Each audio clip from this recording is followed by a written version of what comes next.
Today we're going to be talking about the dark side of entrepreneurship. Yep.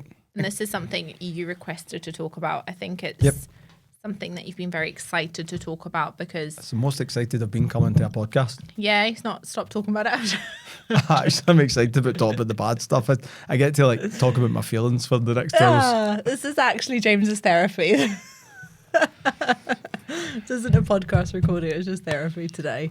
But I think when we decided to do this topic and I was kind of thinking a little bit about the dark side of it and things, I think over the last, especially maybe 10, 15 years, entrepreneurship has become a lot more popular and it's become a lot more glamorous. Yep. And I think a lot of that is down to social media, the amount of people that you see on social media now who brand themselves as entrepreneurs and stuff like that. It's so many people, it's everyone really. Whereas if you were to think back to the 40s or the 50s, it was, weird.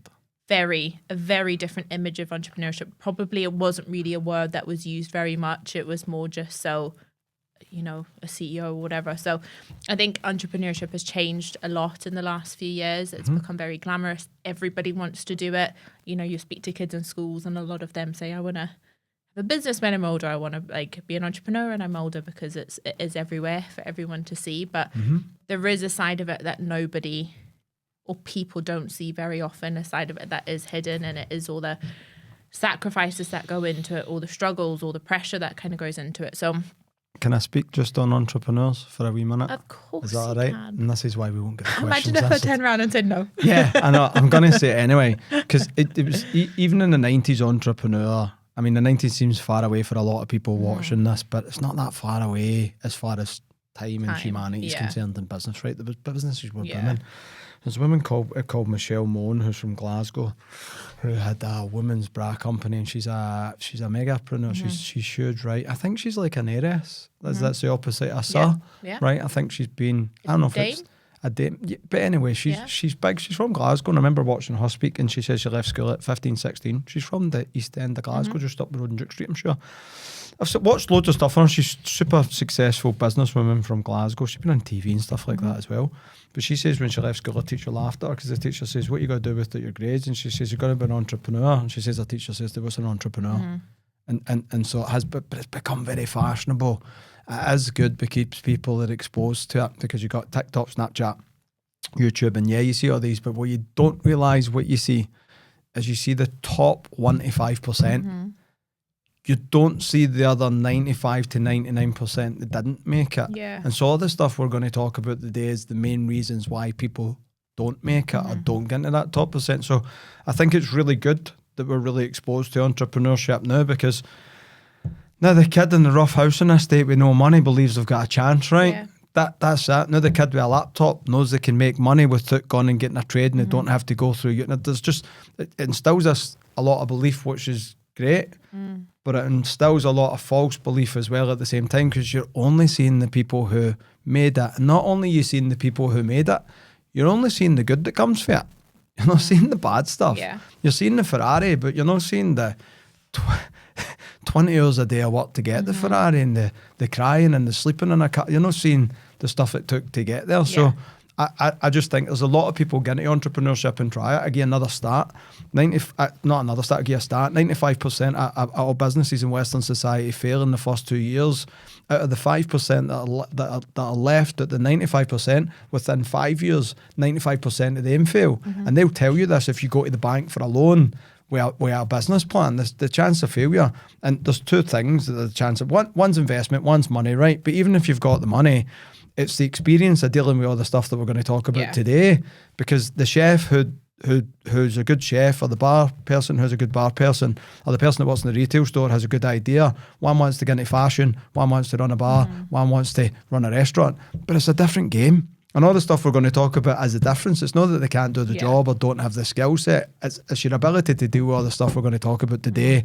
There's a difference between the people you do see that make it and the people that don't. Yeah, people on, I think we see it a lot more because it is all over social media. But people are always going to put their best self out there. No one is going to really talk. And don't get me wrong, there is an odd person who'll talk about the time that they failed, but also the people that talk about the time that they failed are also the multimillionaires who still have done really, really well off the back of it. Nobody believes it's true. People naturally, and I don't think it's people trying to hide it. I think people just naturally, it's human nature to try and put your best self forward. So that's why you do sort of shy away from the dark side, as we're talking about. I genuinely had this thought a couple of weeks ago, right? Because we run companies together, and we're going to start a new brand called Beyond Human. It's a lifestyle brand. We have a digital media company, we have the sales businesses, and I'm sure we'll fall into many other businesses, sales coaching, but all that kind of stuff. I actually have this idea in my head that I'm going to hire someone to just film me and be a really an honest film of what actually happens, because, you know, you don't see somebody crying in a pillow or not being able to get to sleep at night. Not that, I mean, metaphorically crying in a pillow. You don't see someone want to go, you know, I put a joke up the other day. I put a picture up of a punch bag in my gym on my story, remember, and I don't meet my therapist. Yeah. You don't see me run to the gym this Saturday night stressed out, trying to get rid of it. You don't see that stuff. Yeah. And especially the people that are in charge of the businesses have to put a face on for everybody. So again, unless you live with the person, you're probably not going to see all that stuff. So I think the difference between the people you do see and the people that you don't see, because you don't see the ones that don't make it and you see all the ones that do, is all the stuff we're going to talk about. So if you're an entrepreneur who wants it, if you want to be an entrepreneur, listen carefully to everything we're going to talk about, because these are the things that are going to challenge you. Yeah, 100%. Making money's fun, doing business is great. All this other stuff, not so much fun. You don't get one without the other. You don't get all of that without kind of going through all of this. And I think that's what, as you said, sets you apart and makes all of that, you know, all that reward is worth it. And that's a reward for getting through all of this. Yeah. I'm a bit of a psychopath. The stuff we're going to talk about today is stuff that's always going to happen to you, regardless of the level you play at. Millionaire, billionaire, 1,000-year, whatever you want to call it, poor, you know, where you're from in the world. These are things that are always going to go on. Yeah. The only difference with Jeff Bezos and a millionaire is Jeff Bezos is just way better at dealing with other stuff than another person. That's that. And probably smarter and better at business. There's other contributing factors, but you'll never not deal with this stuff. It doesn't go away. Yeah. You just get better at dealing with it. In fact, the bigger you get, the bigger these things become. But you just get better at dealing with it. Yeah. I think a really, really good place to start, and I guess the first kind of aspect to focus on, and I actually looked this up earlier, like the Oxford definition of an entrepreneur is a person who sets up a business taking on financial risk and the hope for profit. So that is like the dictionary definition taking of an on financial risk for the hope for hope. Yeah, hope being the key word. So I think many nights going to sleep hoping. Hope this works. I hope this works. I hope this. But I think financial pressure and stresses is something that, you know, you see the rewards, you see the millionaires that are made from it, and you see the lifestyle and the luxury that people get from being entrepreneurs, but you don't see the other side of it, and you don't see the failures of it, or you don't see the stress of it. So how do you deal with financial instability in a business? How do I deal with financial instability? I think you got to get this thing called financial confidence. I think if you look at most entrepreneurs, we're going to promote sales here. Because if you look at everything sales, Mark Cuban,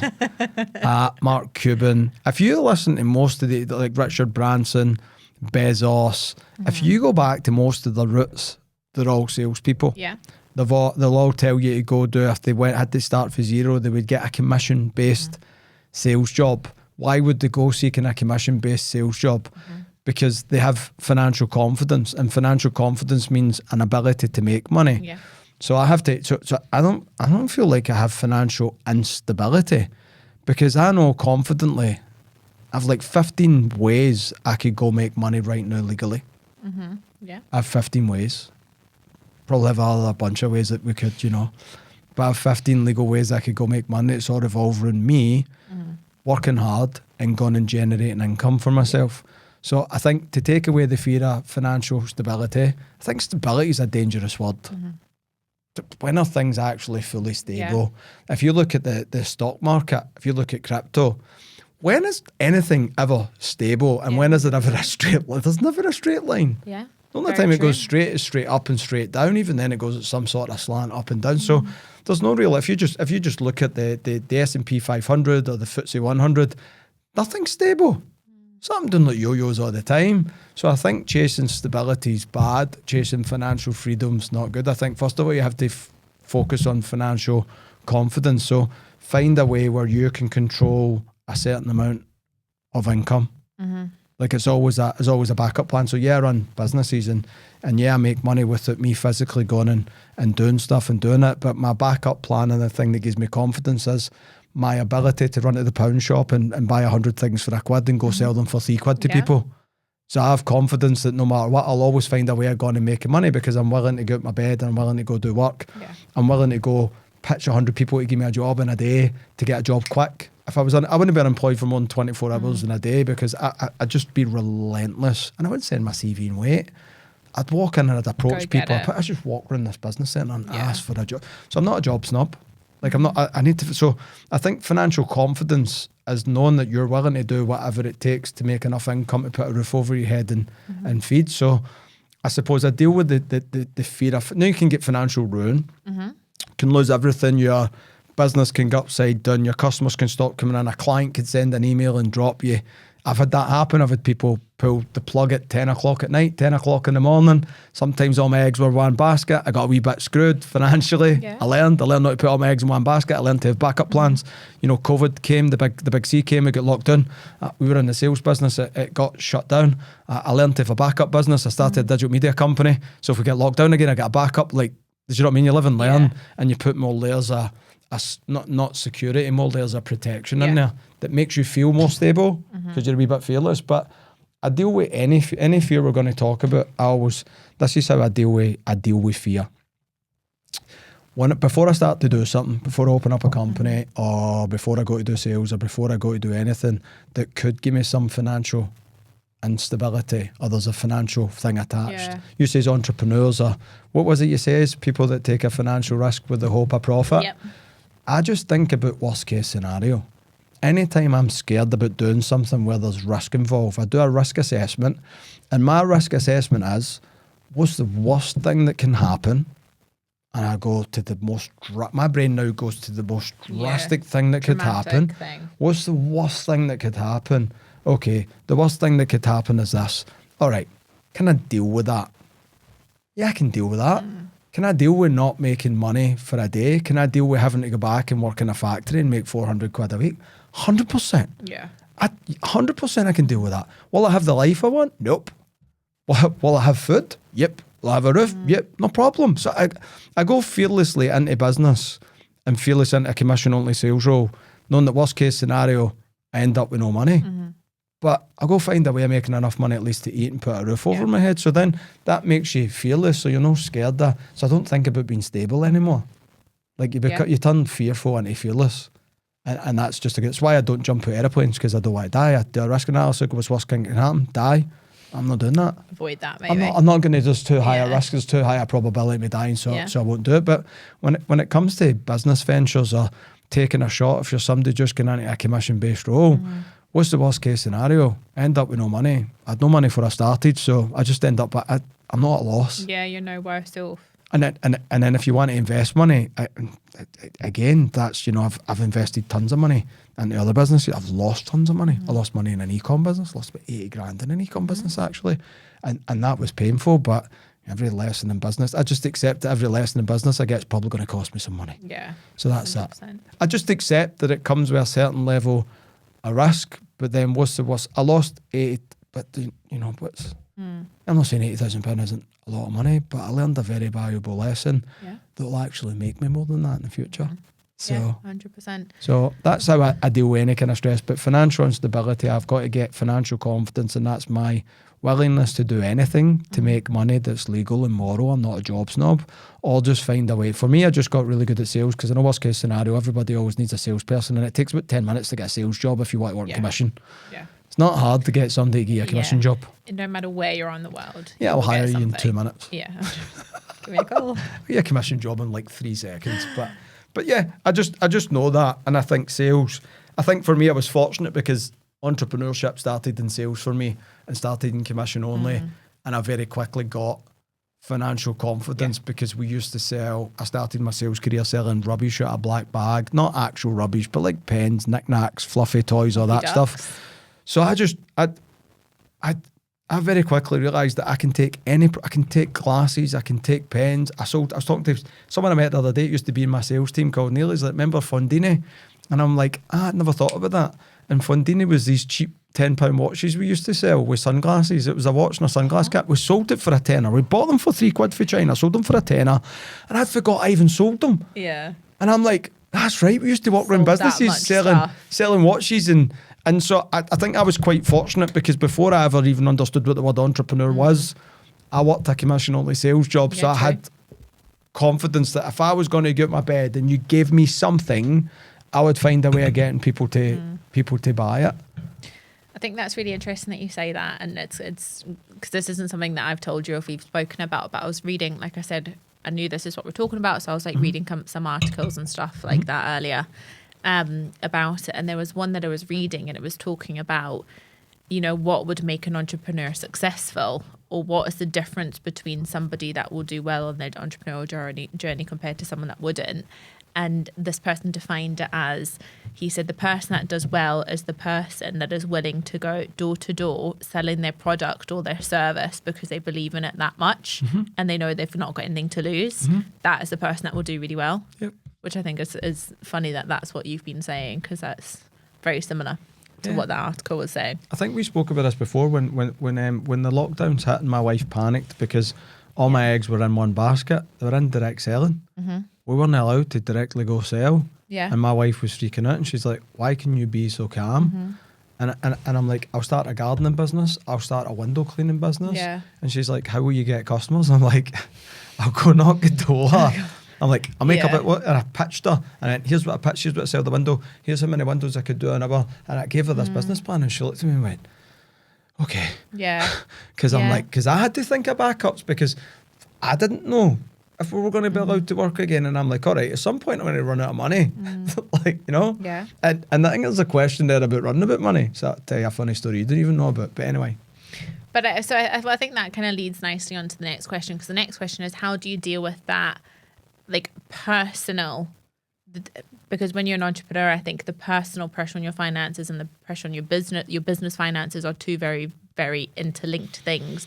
And COVID's a perfect example of that. You know, you had a family and a family that you need to care for and a family that you need to provide, but you've also got a business and all these people that work for you and people that you want to make sure you're okay. So it's not just pressure on your finances for business, it's pressure on your personal finances. So how do you deal with, you know, not just business finance, but personal finance as well being at risk and having that pressure? The same thing. I don't separate them. Yeah. They're not the same. I've got to make my business work to make sure there's food on the table. It's not optional. I like having a family. I think having a family makes me a better entrepreneur. I can't not get it done. I can't not make money. Yeah. I can't be a job snob. I can't be too cool for school. I can't not be willing to go to my bed at 6 and go back to bed at 4 in the morning. I can't be willing to do all night. Got to provide. I got to do it with my dad. I put food on the table. I'm a husband. I can't. Like, if I had to work, I tell my wife this other day and she was talking about the kids.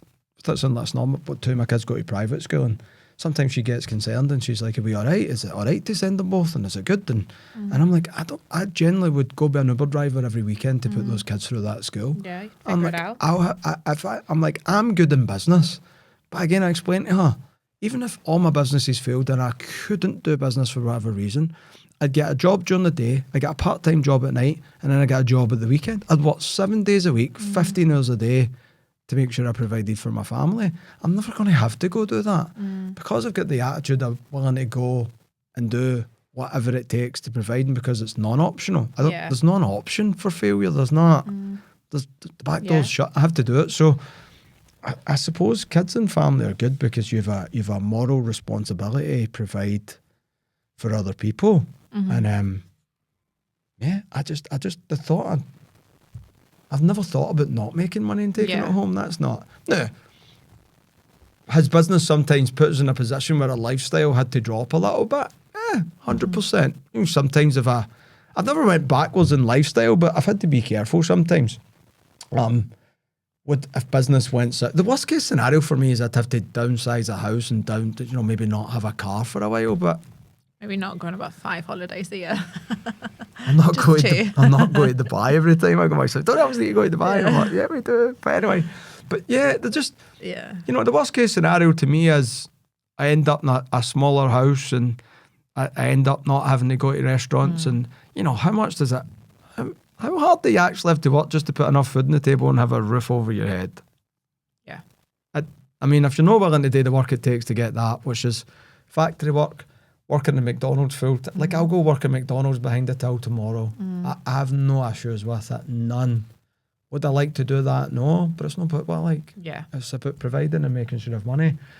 But I think my fearlessness and me dealing with the very worst case outcomes makes me really good, and that means I'll never be in a position like that, because I don't get into things scared. I don't think about instabilities. I don't think about the negative. I don't ever worry about it not happening, because I know that it's going to happen, because if I work too hard and I'm doing too many things right and I'm always getting better and I'm always learning, it's just getting what you want is just a formality after that. Without sounding arrogant. Yeah, no, but I think that's I don't think it's an arrogance. I think it's the mindset that you need to have. Just, I'm going to make it happen. It's not an option of you know, in that definition of entrepreneurship, that the word hope shouldn't be in there. It's the word, I hope this happens, or like, I hope I'm lucky and this goes my way. It's just like, it is going to happen. It's just a matter of a matter of time till I get there, and I'll do what I need to do to get there. Yeah, if you talk to any Zuckerberg or any success, not these big entrepreneurs, right? They're huge, but you talk to any entrepreneur, they'll tell you it was always going to be good. When I get my dream car, my wife got upset that I never got excited, and I thought I would get excited, and I didn't get excited, and she was upset that I wasn't excited because I didn't shut up about it the whole time, even though you're opinionated on the car. But anyway, it's my dream car for I was 14. I got it. It's still my dream car. Get to drive my dream car every day. Anyway, but by the time I got it, and she's like, "Why are you not excited?" And I'm like, "Because I don't know, it was always going to happen." Yeah. You were living in it already. You already imagined yourself sitting in the car and driving the car and it being yours. I was never not going to get it. Yeah. I think maybe not going to get it in the time I thought, but I was never not going to get it. And, you know, I wrote down my goals. Last year I wrote down life goals and where I want to be when I'm 55, 65, finances, investment money. I wrote down the businesses I wanted to own, how many businesses and what sector I wanted to own, and all that stuff. And I was actually sitting in a plane and I wrote it all down. I've got it in my notes. And I was just thinking about my life, I like being on planes because I've no phone signal, I've no nothing. I like looking at the clouds. That's why Amanda's laughing. So I say I like looking at the sky. It fascinates me. It fascinates me. The clouds are so pretty. Yeah, it's just, the world's beautiful from up there. It's beautiful down here, but it's even more lovely up there sometimes. But I wrote it all down, and I actually wrote down what can stop me. I'm like, all right, what's going to hold me back from accomplishing all this? And all I could think of was death. Yeah. I actually wrote death. I remember you saying that, yeah. I genuinely, for the life of me, not arrogance, not overly confident, because I think after a while of setting goals and hitting them, I think after being an entrepreneur or maybe commission-based and setting goals and hitting it so many times that you start to believe in yourself, and you just know if you want something bad enough and you're willing to do whatever it takes to get it, and it's morally right, and you're doing the right thing and you're being a good person and you can sleep at night and get a good sleep, you'll get it. Yeah, 100%. That self-confidence, isn't it? Builds over time, but yeah, 100%. Now it's good, because now when I'm like, I want something, I'm like, all right, I'm going to get something. Yeah. It's not arrogance. Although my wife sometimes throws that in. I'm like, I'm not arrogant. I just know I'm going to get it. Yeah. But I also think it's important to say that you also do put thought into these things. You don't just pluck out these goals out of thin air. It's thought about and it's thought through, and like, okay, how am I going to get there and what do I need to do to get there? It's not just like made something up there on the spot. It's dreaming about it at first. Yeah. It's generally just dreaming about it. This conversation with a guy in the gym the other day, because we were talking about Dubai, and I'm like, right, okay, I'm going to buy a house. I'm obsessed. I need a house there, so now it's an obsession. I need to figure out how to get something, right? And we were laughing about it, and he's an entrepreneur and he has his own business, and there's loads of guys in my gym that have got their own companies. And I was kind of laughing at two as they're talking away, talking about villas in Dubai, and I'm like, you got something gets you out of bed in the morning, right? And he's like, yeah, you need that. And I'm like, you need something. You need that stuff. So yeah, I think we've went off track a little bit, but yeah. Okay, I love that. So what's been your toughest financial decision on your journey as an entrepreneur? Toughest?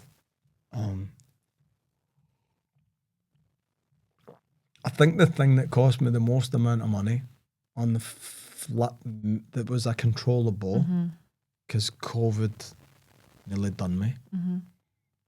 A funny story about COVID. I don't know if I should say this, but I'll say it anyway. Let's just say that the clients come back and COVID let us back out to work at the right time. Yeah. That was a painful. That'll never happen again, because now I've got multiple things I make money from. Yeah, lead. And 3 out of 4 of them don't require me moving out of house. Yeah. So we get locked up again, I'm ready. So once is a mistake, twice is a choice. Lost loads of money during that. I was actually losing money every week during COVID. It was costing me money to work. Yeah. Everything was costing money in any way, so it was. But it was a good thing, because it made me get creative and made me rethink and go, all right, so if I'm relying on one source of income and someone's got the ability to take that source of income away from me, how do I get another source of income that is less likely to be taken away from me in the future for what I know? And so it made me get a little bit creative and create a wee bit of a safety net and a backup to switch focus. Yeah. So that was an uncontrollable financial. That wasn't my decision. That was someone else's decision. But that was when I was probably most challenged. I had some legal problems at that time too in another business that I was running, and it cost me a lot of money. So when they say don't kick a dog when it's down, someone came and jumped all over the top of me when I was down. That's when I've probably been the most financially, like you would say, stressed. Yeah. Which is, all right, this is really challenging my stress levels for dealing with finances, right? Because you're losing money, you're not properly anyway, and you don't know if you're going to get the ability to go but again, which is why I made up all the backups, right? And but to my wife, I'm like, it's cool in my head. I'm like, Easy, yeah. I know what's going to happen here. Anyway, so I think the worst decision, so we say is worst financial decision, right? I think the worst financial decision I ever made was when I started making great money. And I decided to make $3,000 a week and spend $3,000, sometimes $3,500 a week. And I got really cocky running a company, making a lot of money. As in my 20s, as in the second half of my 20s, I was making a few £1,000 a week, and I enjoyed it a little bit too much and spent it on stupid things. That in turn nearly cost me a whole business. If it hadn't been for the support of one of my mentors, it would have cost me a whole business. But I went from making $3,000 a week to probably losing $2,000 a week. Lost a lot of confidence. I nearly lost a business. I had to go back to scratch again. I ran a sales business. I had to go back myself and start from scratch and rebuild a business from scratch. I had 30 people working for me, and I went down to one person working for me, and that one person was probably the last person I wanted to be left, but they were left. And my worst financial decision was that. That's also a lesson I learned, that taking care of people in your business is more important than the money you're making. And don't see people like they're a way you make an income. Like, look after the people, right? The income will come, but don't look at them materialistically. But that was also one of the best financial lessons I learned. Because of that harsh lesson, again, which all lessons in business cost you money, because I felt that pain. And at that time, I had no savings. I was so financially confident that I'd make money every week. I didn't put money away. Spend it every week. I spent it every single week. I got smashed, and my wife often reminds me there was probably about a week in my life where I had to look down the couch for money for milk. So anytime I get above myself, anytime she even thinks I become obnoxious about money, or I say something like, it's only £100, she reminds me of that time. Says, like, you remember the time we were looking down the couch for money for bread? And I'm like, I can't remember. Yeah. She's like, we had no money for milk, James. And I'm like, shut up. I've never been that bad. She's like, it got that deep one time. I actually nearly stopped being an entrepreneur that week. I was going to go back offshore. I nearly see, we were talking about people giving up. I was nearly one of the statistics that week. Yeah. But that was all my doing. If I'd just saved some money up and had a good time, it wouldn't have been as bad. If I'd just put some cash away, if I'd just put some time into my people, if I just, made $3,000 and spent $1,000 and kept two or invested. And so there's loads of things I look back on. But I was managing a team of 180 people within 18 months of that happening to me. I had 10 offices across the UK I was responsible for. I was making more money 18 months later than I thought I'd ever make my whole entire life. Somebody bought me a nice Cartier watch for doing so. Yeah, it was that. So what was a really bad financial decision, or the worst decision I've ever made, that cost me money and nearly cost me a whole career. I maybe never would have went back into entrepreneurship. Yeah. It was like a 30-minute dinner I had that kept me with one of my mentors, but if we hadn't had that dinner, I think it would have cost me. Yeah. And I feel sick when I think about that, and I'll explain why. Because my wife sometimes looks at me. We've been together 17 years. And she sometimes looks at me and goes, imagine you quitting yourself that day. Quit on yourself. Yeah. She doesn't say quit. She says, imagine you gave up on yourself that day. I'm like, don't, please. Your life, it could be so different. If I look at all the success I've had since then, and all the financial success I've had since then, and I calculate all the money, and then if I'd actually went and done what I thought I was going to do and calculate the money, I'm like, yeah, 100%. So yeah, that was the worst conscious decision I ever made that cost me the most amount of money. Lesson learned. The second one was Boris Johnson locking us in our house. Yeah. But also I think that's, like you said, that's uncontrollable. But also the difference at that time is when COVID came around, you were a lot further on in your journey of an entrepreneur, and you had a lot bigger business. And there was also a lot more people involved. Yeah, there's a lot more. Yeah, it's a lot of people. I was kids. I was responsible, so I had to continue. Exactly. Whereas, I mean, not saying it was any less tough, but back then it was you and your wife. But like with COVID, there was, like you said, family, and even at work, there was hundreds of people that were relying on you and looking to you for help. It cost me money to work. It was quite 100%. mad. But again, it was a great time, and loads of good things came from that. And I think we all, I'm going to get water, but I think we grew, and again, I think everybody should just understand that in entrepreneurship, if you want to learn real lessons, you're going to lose money. 100%. And at every different level of business, the more money you make, the bigger lessons you're going to learn, and the more money it's going to cost you. Yeah. Doesn't make it any less painful. Yeah. You know? Jeff Bezos' version of being poor, I'm sure, is quite different from my version of being poor. Gets down to a few bill and he's like, oh my goodness. Freaking out, you know what I mean? Contemplating going and working in Tesco, you know? Do I pack this in? Yeah, did I give up on this? Jeff Bezos actually had a failed business before Amazon, and we could go on about the failures these people, most really successful entrepreneurs you'll see have had businesses that failed miserably as well. Well, that cost them loads of money. There's a club that you were saying, but to be part of this club, you had to have gone bankrupt multiple times. You had to have X amount of businesses that have failed. Yep. You had to have had all these different legal cases or whatever it might be, just to show that like that was like a true entrepreneur. If you've gone through all of that and you've still managed to have the success, then you can join this club because you're actually a true to your core entrepreneur. And I found that quite interesting. It's a girl that I would like to get coaching off at some point, and she's called Cody Sanchez, and she's wicked, and her content's great, and she's an absolute G. Yeah.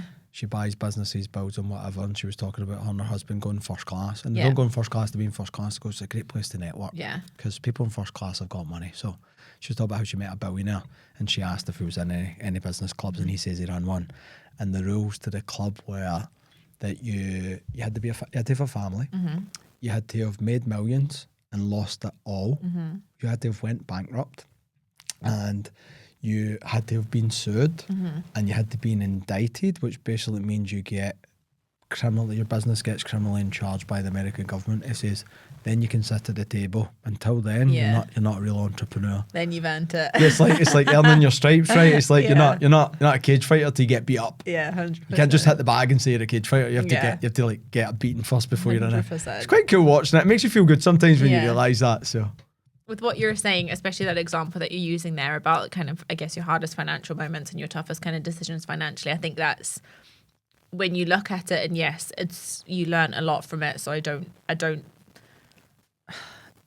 you can't necessarily say this was a failure or that was a failure, but failures and setbacks are also a big part of entrepreneurship. So I guess the first question is how would you define a failure in the business world?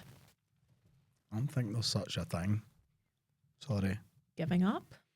Quitting? Yeah. If I'd quit that day, I'd have been a failure. Yeah. I would have failed at entrepreneurship. I didn't fail because I didn't quit. Yeah. I don't think there's such a failure. There's loads of setbacks. You might fail at a certain task, you might fail at hitting a certain goal, but complete failure means giving up. I seen this interesting thing the other day. I wish I'd saved it on Instagram.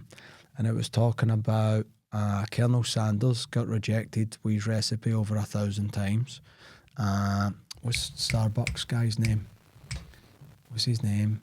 Howard something. Anyway, not Tim Howard. I can't remember his name, but anyway, Howard Stouts or something, right? But I can't remember his name. He got rejected for 257 banks. J.K. Rowling got rejected for every publisher. Sylvester Stallone got rejected for Rocky script when he wrote, like, just when you start to look at these people, it's their persistence and their belief in it. Like, they never failed. Yeah, they get people would have said you failed. You've had 200 people reject you. They're not just not found the right person yet. They've just not asked the right bank. They've just not wrote the right business plan. So I think accepting that there's going to be setbacks and what you might deem as a failure, but I think that comes from a sales background too. There's no such thing as failure. There's just no's and yeses, and every no is going to bring me closer to like if I ask enough people, someone out there will agree. If I ask enough people if they want a drink of water, someone will say yes. If you ask enough people if they want strawberries, if you just ask enough people. So I don't think there's something completely with failure. I think you can call it failure if you want, or just hit on setbacks. I think first of all, frustration comes from expectations not being met. So if you get into entrepreneurship expecting everything to go your way, you're going to be frustrated a lot.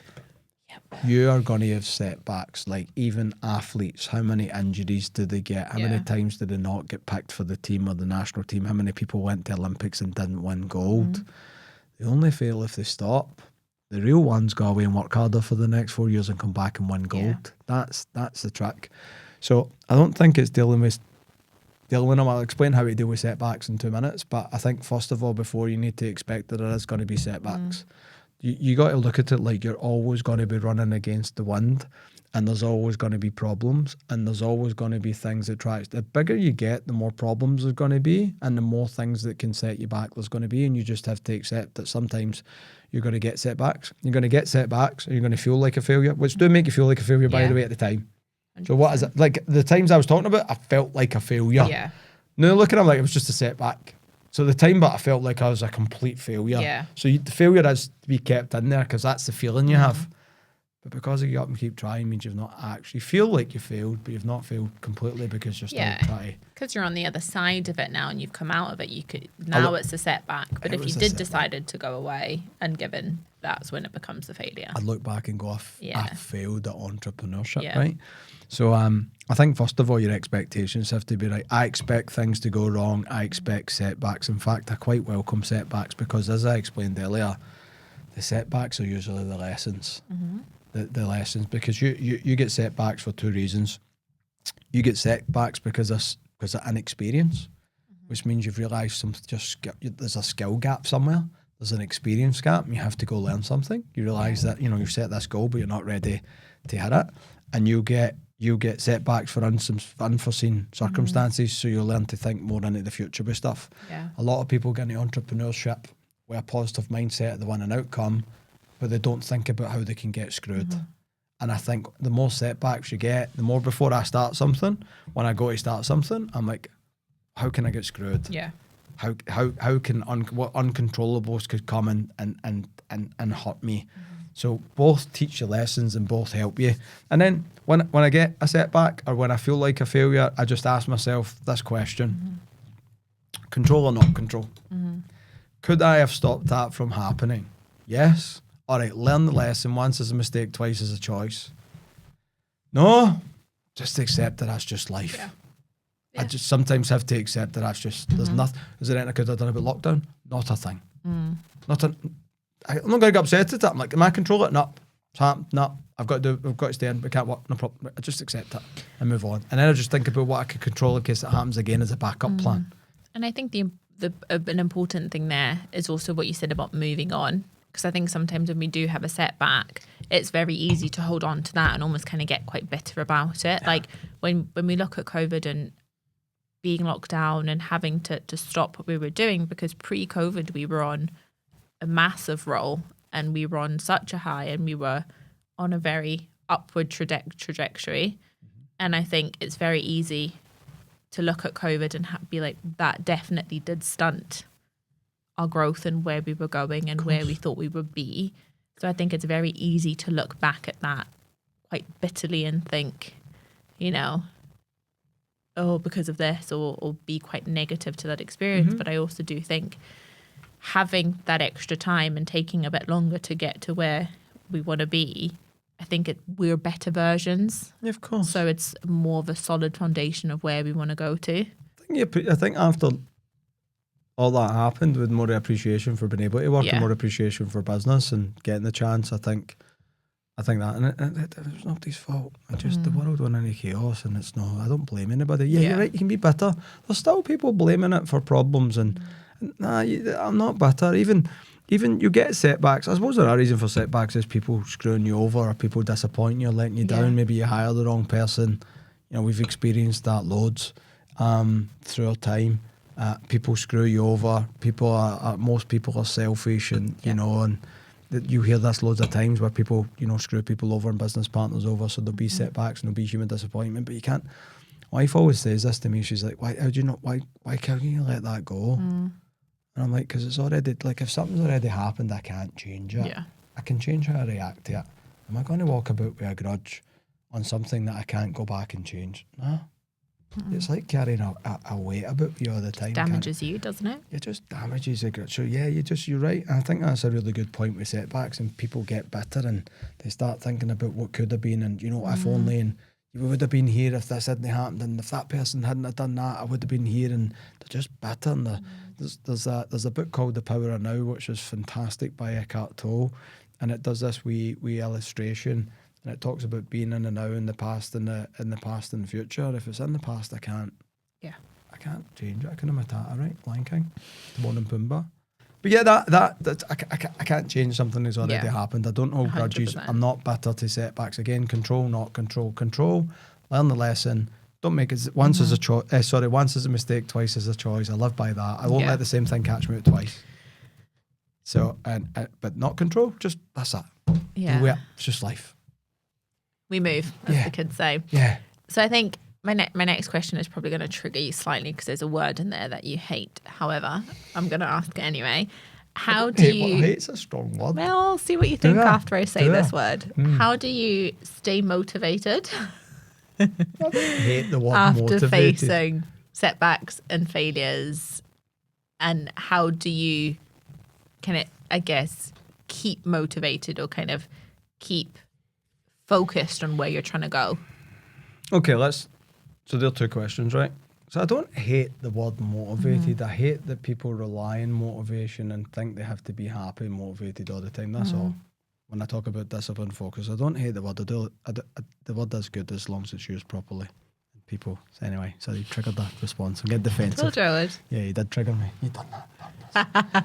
How do I get motivated after setbacks? I just look at it like this, right? Look at it like you're travelling down a path and you get lost. You get lost in the path, right? So you're travelling down the woods. Here's your destination here. There's a path here and you're going down the path, but somehow you take a wrong turn. And before you know it, you're over here in Timbuktu. You can do things. You can keep wandering about, try to find your way back there. Or you can just backtrack, reset yourself, think about where you want to go and redo the path to get there. That's all I do. I just bring myself back, because when you feel like a failure when you get setbacks, because again, you feel like a failure. It's easy for me to say it's not a failure, but at the time, anybody who feels that setback, 90% of the time will feel like it's failing or they're a failure, right? You get into this wee deep hole. As most entrepreneurs will tell you, sitting in a corner in a dark place with a bottle of vodka, not talking to anybody for freedom. Yeah, man. You don't see them sitting like this with a bottle of Grey Goose, listening to Eminem at 2 a.m, going, this is not going well. We've got someone who works with us that says when he's had a tough time, he goes and has a sad shower and he puts sad music on, sits in the shower and cries. Totally curious after this to tell me who it's a sad shower. I mean, anyway, for me now, I just go drive my car really fast. Yeah. Within the speed limits, obviously. Duh. I don't over the speed limit or Never. do like 0 to 60 in 3 seconds and drive around corners like I'm bloody Lewis Hamilton. But yeah, because I don't drink anymore. But let's go back to me drinking. Yeah. Bottle of Grey Goose, some M&M, dark room, contemplating things, Yeah. like feeling like a failure, figuring out whether you want to turn up the next day or not. 100%. Happened a lot. But anyway, we're not going to go there. But I don't drink anymore, so it's either the punch bag or the car. I know. How do you stay motivated? I just go back to my goals. Mm-hmm. I just go back, whatever I'm feeling, I just go back to, all right, this doesn't look like it's gone well. Has my feelings towards the end outcome changed? Mm-hmm. Nah. If I'd hit the end outcome instead of the setback, how would I feel right now? I'd feel awesome. Yeah. And I reconnect myself with the awesome feeling and where I'm trying to get to, right? I rebring myself, I'd feel awesome, okay? So if it went the other way, if what I felt like was a failure had been success, Yeah. how would I feel? I'd feel like that, which means, okay, I'm still into the outcome. I'm still in. All right, no problem. I dust myself off. I go back to the beginning and I just start again. Yeah. But you're not starting again. You're starting from experience. Yeah. It's like playing a video game, and every time you die, you go back to the beginning of the video game. I'm not starting from scratch because the first time I played the video game, I didn't know how to play. You know what's coming and you know what they're chucking at you. Yeah, so and- that they can get a wee bit further along a video game this time. Then I die again. Then I go back to the beginning again. A wee bit further on again. And then I die again. And then eventually I should get a wee bit smarter all the time. You just got to understand that that's going to happen. As long as I get a wee bit closer the next time, then that's that. There's always going to be setbacks. It's like walking up a hill and it falling back down and walking. Every time if I just get one more wee step up the hill, if I do that enough times, I'll eventually get up the bloody hill. Like in the gym, if you do one more extra rep, you've done better. You've improved. Yeah, even half of it, man. Yeah. But the setbacks are going to happen 100%. And when setbacks do happen to you, try no dwell. Don't get bitter. Control, not control. Okay, I accept that there's a non-controllable, or I accept that there's a control there. What lessons do I need to learn? How do I get my motivation or my enthusiasm back and get my discipline and focus? I think about why I started the journey in the first place. I think about if it went right, how would I feel right now? And I go, I'd feel great. And obviously, it changes your physiology and it changes your physical state, your emotional state, your mental state, and you start to go, I'd feel really good. So I've reconnected with the good feeling I had when I was positive about the good stuff happening and winning. Then I go, right, what do I need to do to get there? And I retrace my steps, and then I start going back down the same path again. But I promise you, you'll end up going the wrong way at some point again. Yeah, 100%. But, I think what you were saying about kind of staying motivated or coming back from those failures or setbacks is really important. You reconnect with those times that you've had those wins, and that kind of recenters you, remotivates you. You're like, okay, I want that feeling again, and I'm going to go for that, and I'm going to keep going and persevere and push through. But I think that feeling in those wins becomes very addictive, and I think a lot of entrepreneurs do have an addiction to success and to growth. I think that's something that's across the board that you see a lot, because there is a certain buzz and there is a certain like rush that you do get when you achieve those goals, or you hit the things you wanted to do. And sometimes it might be ego, just being able to say I've done this or I've achieved this, or it might be materialistic and wanting to kind of buy something nice or spend your money or whatever it may be. But nice new Ferrari. Well, there you go. You can get one at your dinner on Friday. But have you ever felt like you were addicted to growth and addicted to success? And how did you manage that? And did you ever feel like that could have a damaging effect on your entrepreneurial journey? Do you ever find yourself addicted and obsessed? Yeah. Do you not see my eyes lighting up when you're talking about it? I did, yeah. But you say something that's weird. I'm not addicted to the win. I'm addicted to the chaos. Yeah, I can confirm you are. I absolutely love chaos. I love pressure. I love all this stuff we're talking about. It keeps me...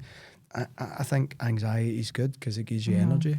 ADHD helps that, right? But I think pressure's a really good thing. You think about pressure, right? Pressure gets something from A to B. No pressure, no A to B. Yeah. No planes, no water, no gas, no cars, no anything. The world won't exist without pressure, gravity. I don't know so much about gravity. I'm guessing there's a lot of pressure involved with that. Airplanes, like, I'm sure pressure. I'm wrong, the wrong gal to ask. I'm addicted to pressure. I'm addicted to chaos. I'm addicted to growth. I'm addicted to pain. Psychotically addicted to that. The wins are disappointing sometimes. By the time you get to the win's no the buzz. When it's gone well, it's quite boring. When you win. It's a moment of happiness. They're getting a certain amount of money in your bank account. It's a moment of happiness. Buying a nice new car is maybe 10 weeks of happiness, and buying a nice new watch is 4 hours of happiness. A new top's 1 night of happiness, and so I prefer the journey. When I come back from Australia, and one of my mates messaged me on Instagram, he's like, "What are you going to do?" And I'm going to start from scratch. And he's like, "Did you never just get?" Actually messaged me. I said, "It's still on my LinkedIn. You never just get bored of building stuff?" And I says, "That's the exciting part." I was talking to someone about this morning in the gym. I'm like, my mum used to call it a glutton for punishment. I was always training hard. I always wanted to do more. And I suppose it comes with sport, and when I boxed and when I go runs, and I was always like, when I train, I always say to my trainer, I like feeling like, because he always complains that I go too hard. Sometimes actually tells me I go too hard. He's like, do 60-70%. I'm like, what? Oopsie, did 90. And I always tell him the same thing. I'm like, I get a buzz. I tell you a sick story in a minute. My wife says it's sick, but anyway, it's a version of this. It's that I say, I want to feel like I'm going to die, but don't die. That to me is effort. I get a buzz at the no dying part. Yeah. I get the buzz at getting past that pain. I don't care about the outcome. Yeah. I got that into the Pellington bike during when lockdown, right? That it was not challenging anymore. It's going to make me sound like a complete nutter, because my wife says I'm a complete nutter. And I remember this day, I'm like, all right, I need a challenge. So I locked the windows, I shut the door, I put the heating on, I let the room heat up, I put full tracksuit on, I put a black bag on under me, which is an old boxing trick to keep the heat in. Yeah. I put the hood up, and I put something over my mouth so I couldn't breathe properly. And then I done my workout. And so I came down the stair. I used to go running with thermal gear on in the summer, right? And I'm talking about like puddles anyway. And anytime the run got easy, I just put my thermal gear on or made it heavier, right? Which is what people do. But I remember coming down the stair, my wife could hear the noises, and she's like, "You need to see somebody. There's something wrong with you." And I'm like, how's the buzz? And I used to come in for runs, and my wife would say, "How was that?" And I'm like, terrible. I was sick like 5 times. I fucking love it. Yeah. And she's like, there's something wrong. So there's an addiction. Pain and pleasure is the same part of your brain, by the way. No controlled pain. I'm not talking about someone coming up and beating you up for nothing, right? Someone comes and punches me in the face horribly, I'm not going to enjoy it. Yeah. But I think as an entrepreneur, I think as someone who's a high performer in any capacity, if you want to be a high performing mum, you secretly love the chaos. Yeah. Maybe not secretly, maybe openly. Because you know when you love the chaos. Because how do you feel when there's no chaos? You feel lost. You don't feel like yourself. You feel bored. You feel like there's nothing to do. I never feel the best version of myself when things are good. Never. When things go bad, it's like a Christmas tree lighting up. It's like, you've been there, you've seen it. Yeah. Things go bad sometimes. When things are good sometimes, then something goes bad. I'm like, great. We've had like not quiet weeks, but weeks, uneventful weeks, and you've literally had said the words, "I'm bored." I feel like your value as an entrepreneur is shown when things are bad. That's your value. Your value as a parent are shown when kids aren't having a good time. How well do you get your kids to the bar? I think everybody's good when things are good, right? So why should you get paid more money than everybody else? It's your ability to deal with problems. So I like problems. I'm addicted to chaos. Yeah, I'm addicted to winning. Yeah. I'm completely addicted to winning, because if I'm in a game playing, I want to be the best, and doesn't mean I'm always the best, no, but it doesn't mean I'm striving, right? Why? That gives you self-confidence, and it's a good measurement of self-worth when you're competing with people. So yeah, you get addicted to success, and it's no enjoying the journey, as people say, and I'm not doing that to slag anybody off and say, when people like just enjoy the journey. It just, if you get, I know a lot of people get a buzz out of chaos, but are still good entrepreneurs, right? Some people are just chasing the outcome, but for me, it's addiction to the madness, controlled chaos, the unknown, the risk, the push. I like going home at night feeling like I'm knackered. I get a buzz. I get a buzz out of waking up and my whole street been sleeping, and coming home at night and my whole street been sleeping again. And like, I've been to work the whole day, and they were sleeping when I left, and they were sleeping when I come back, and then all I wonder why I have a nicer car, or why I have a better, because I get a kick out of that stuff. So quite secondly, and I'm not slagging people off in any way, shape or form for doing it, because not everybody's a nutter. I watched Steve Jobs once talk about the craziest people are the best entrepreneurs, because you have to be crazy to be willing to put up with the stuff that you actually have to go through to actually get genuine success. And that's if you watch athletes that were in the Olympics, and if you were to watch their lifestyle and the chaos and the pain they went through, and they're chasing a gold medal, but they'll also love the training. They love the challenge. Like, they'll actually wake up their bed excited, and some days maybe not, but for the most part they enjoy that part, because the gold medal and that 30 minutes after it or 30 days after it is just such a small part of 4 years of hard work for 30 minutes of happiness. And maybe it lasts a wee bit longer than 30 minutes, but I'm quite sure that buzz goes away after a while. Yeah, quite sure those gold medals go in a cupboard somewhere after a while. Yeah, probably. So I think I'm answering the question. Yeah. The first question was, do you get addicted to it? 100%. Yes. I think I always even see myself in my 50s and 60s. I want to make enough money so that I can become an investor, and I want to get an education in business. That's why I was talking about this girl, Cody Sanchez. It's somebody later in life I'd pay to get coached from about buying businesses and growing businesses. But I challenge of buying businesses you know nothing about and growing it.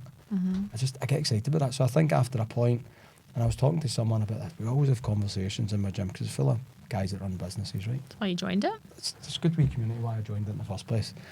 But it's just that I think after a point, a certain amount of money, which I'm years away from even being anything to talk about, right? I'm not even in that league. But when you watch these other guys and gals, I'm like, I think after a certain amount of money, it's the game they enjoy playing. Yeah. It's the challenge they're chasing. They don't need to work. Yeah. They don't need to. Yeah, they don't need to work. They don't need to touch it. They're not chasing money anymore. When somebody's got 100 million in the bank, like, they don't need to chase money. I think you see where these people they're just really addicted to playing the game. It's an addiction to playing, and they just want to challenge themselves to see how well they can play the game. But then when does that addiction to success and to growth become detrimental, and when does that become more so part of the dark side of entrepreneurship? When it starts to have a negative effect on other things, when is any addiction bad? When it starts to affect people in your life negatively. So I think you've got to know, you've got to be careful. All work and no play makes Jack a sad boy, right? That's what they say. So, would I love to work 7 days a week? Probably. Would I like being able to work 24 hours a day without any sleep? Probably. I would enjoy it. Would that have a positive effect on my relationships? Probably not. Yeah. So I think there's got to be, again, if you're young, free, single, and you've nothing, then it's not going to really be detrimental. And I don't think it's, and we're going to get into this, and balances, right? Imbalances, because people talk about burnout. There's ways that you only burn out if you're not healthy, and so we're going to talk about that stuff anyway. And we're going to, but I think it can be detrimental to your relationships. I'm quite careful to make sure that the other things in my life get attention and get time. My wife used to joke that she used to say to the kids, "Your dad's most happy on a Monday got his office." I'm excited. I can't wait to go to the hustle and bustle. But also on the flip side, I can't wait to go home and see the kids and my wife a lot of the time. So I'm equally as addicted to my personal life as I am my professional life, and I suppose that's a healthy way of looking at it. But sometimes I have to be more addicted to business, and sometimes I have to be more addicted to family and obsess.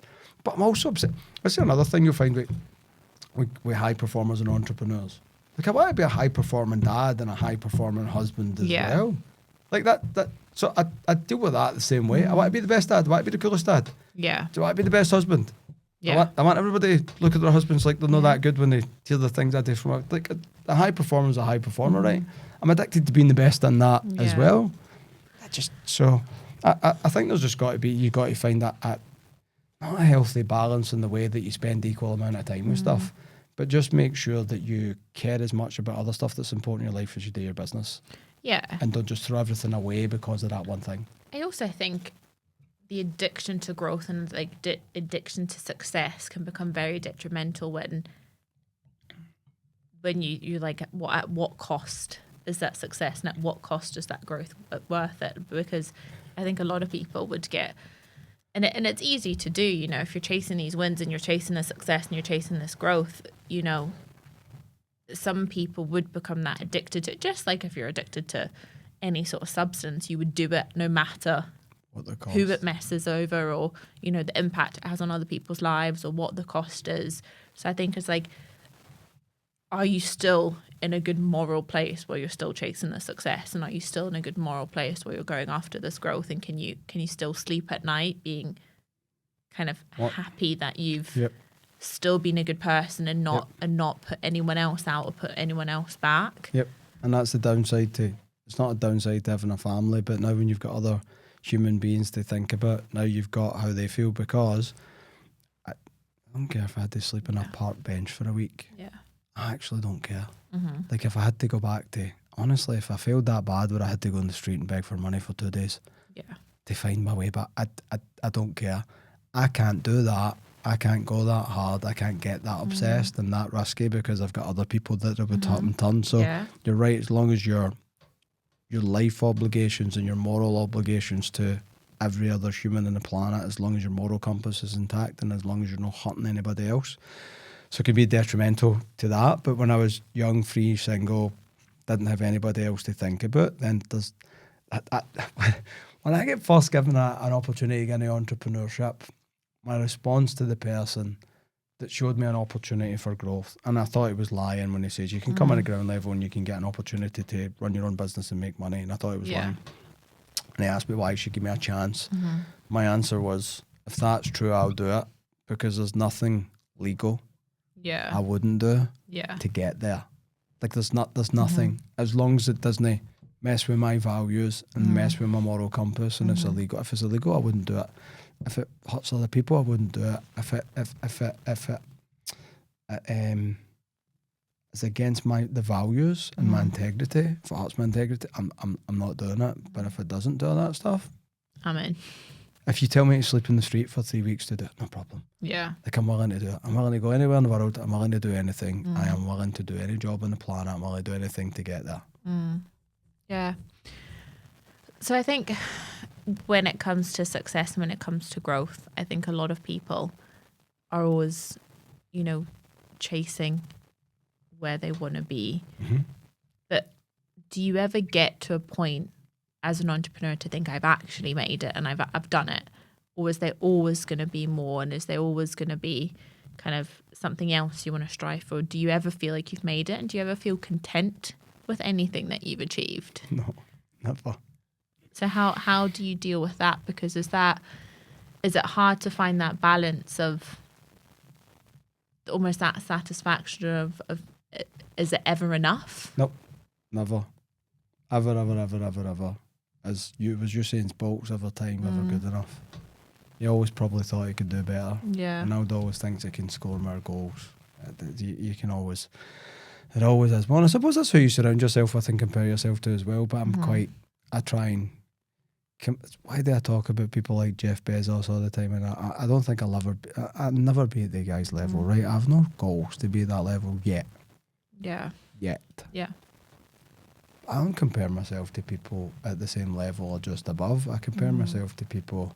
So you're always going to know you're going to be better if you surround yourself with people that are better. I'm going to a dinner next week. Well, not mention on here, but I'm going to a dinner next week, and I'm going to the dinner excited, a bit anxious. But I'm going to the dinner because I'm going to be surrounded by people that are way better than me at whatever they do. I'm going to be the wee boy at the table. I'm going to be the newbie at the table. I'll be the poorest person sitting at the table. But again, who you surrounding yourself with and who you comparing yourself to. So I'm always looking for, whenever I hit a level, I'm always looking at people that are way above me again. So when it's easy to feel like you've made that. Remember I told you the story about making $3,000, losing $3,000, nearly failing? That's because I thought I made it. That was the one time I thought, because I had made it. That was my goal. My goal was to make £3,000 a week, £150,000 a year. And I'll tell you why. That's what my dad made offshore. And I always wanted to make the same amount of money as my dad made. And when I hit that goal, I felt like I made it. It was as big as my goal got at the time. And so when I got there, and that's when I learned the lesson of not getting comfortable and always having a goal.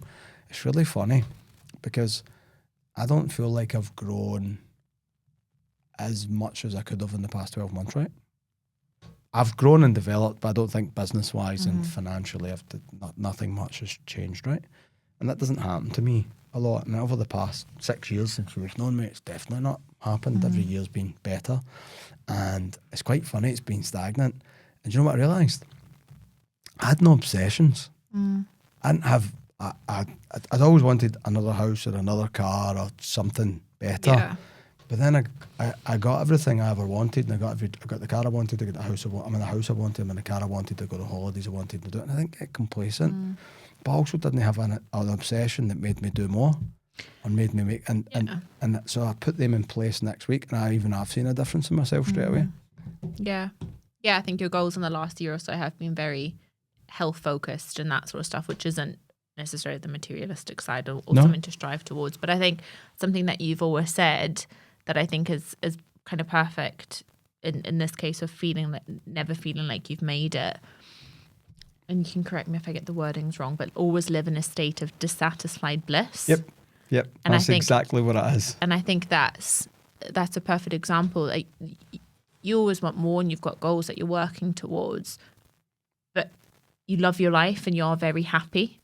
And I think that's important. Yes, there's more that you want and there's more you're striving towards and there's more that you are going to achieve, but you're happy with where you're at. Yep.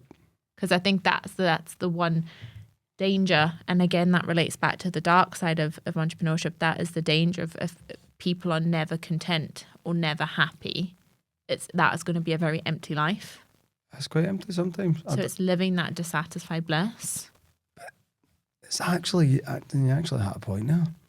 I'm always excited when it's chaos, but when there's no chaos and you're bored, you start to feel quite unhappy and quite unfulfilled. Because, and we're going to talk about loneliness actually, which is one of them, right? So, I'm sure I lost my train of thought there because I switched onto another. You talk about the state of dissatisfied bliss. If my life never improved at all for the next 100 years and I lived, I would die really happy. I'd die a happy man. And I would say I had a great life on my deathbed and I'd be happy. But why should you be satisfied with that? Because you want more doesn't mean your life isn't good or what you don't have isn't enough. Yeah. But why not? Why not? Yeah, it doesn't have to be about cars and houses and all this kind of stuff, but why not? It's like an elastic band when you heat it up. How far can I remember as a kid you stretch it until it snapped? That's me with life. I'm like, all right, I'm going to die at some point. None of us are going out here alive, right? No. We're not going out here alive. We're all getting it at some point. In some way, shape or form, we're all getting it. Yeah, we're all going to shut our eyes, never open up again. Yeah. That's life. I'm just like, all right, before that happens, what can I get out yet? Yeah. I always imagine, I'm not religious. I think there's somewhere or something, I don't know what. I suppose no one does, but people got beliefs and that's lovely. I believe there will be something. But I always imagine that this is a trial and this is a game. Imagine you get to the end and realise the whole time you were in a game, but you didn't know you were in a game. Yeah. And there was a winner or a loser at the end and you got up and go, we actually failed miserably. So you don't get to play that cool game again, you get to play some other game.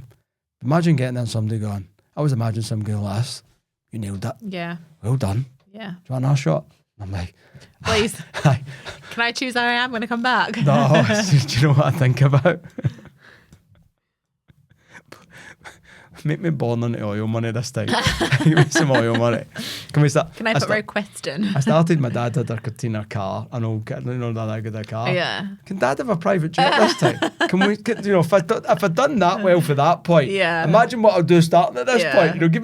Give me a gold spoon in my mouth, please, this time. But and it's my wee funny way of justifying me trying to play the game as walking up and somebody going, mate, what a game, man. Yeah. Just, do you know what I mean? Like people like can applaud at the end. They go, tennis clap. Mate, you played it to the full. Yeah. And it's just my wee silly way of thinking. Who knows what happens when you die, but I'm going to die. I just wanted, and I'm going to be quite morbid here, I think about death lots.